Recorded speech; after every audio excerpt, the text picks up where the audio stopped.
অনেকে প্যান্ট ভাঁজ করে নামাজ পড়ে, আছে না নাই? এই যে প্যান্ট ভাঁজ করে নামাজ পড়ে, এটার মাসালা কি?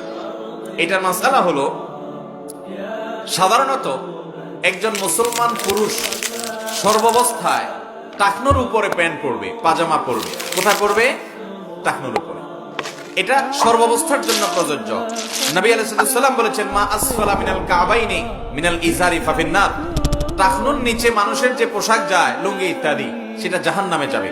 এজন্য ইমানদার পুরুষ কখনো টাকনুর নিচে পোশাক পরবে, প্যান্ট পরবেন কিন্তু টাকনুর উপরে থাকতে হবে। এটা কিন্তু সুন্নত নফলের ব্যাপার না, এটা হালাল হারামের ব্যাপার। অনেকে এটা বুঝেন না, টাকনুর নিচে প্যান্ট পরলে সেটা হারাম হবে। মেয়েদেরটা উল্টা, তারা টাকনুর নিচে পরবে আর পুরুষরা টাকনুর উপরে পরবে। এখন অবশ্য অনেক গবেষণা দ্বারা এটি প্রমাণিত হয়েছে যে এইভাবে যদি ছেলেরা টাকনু ঢেকে রাখে প্যান্ট পাজামা ইত্যাদি দিয়ে, এগুলো নানা দিক থেকে মানুষের জন্য, ছেলেদের জন্য ক্ষতিকর।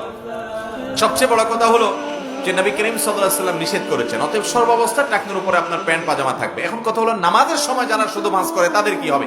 উত্তর হলো, সবসময় তো টাকনুর উপরে থাকতে হবে, সেটা আপনি ভাঁজ করে রাখেন আর কেটে ফেলেন, যেভাবে পারেন সেভাবে করেন, কিন্তু আপনার টাকনুর উপরে থাকতে হবে। ভাঁজ করে রাখলেও তো টাকনুর উপরে থাকলো। যারা নামাজের সময় ভাঁজ করে রাখে, তারা এই টাইমটাতে অন্তত এই গুনাহ থেকে বেঁচে আছেন, সেজন্য তাদের এতটুকু সাধুবাদ পাওয়ার উপযুক্ত।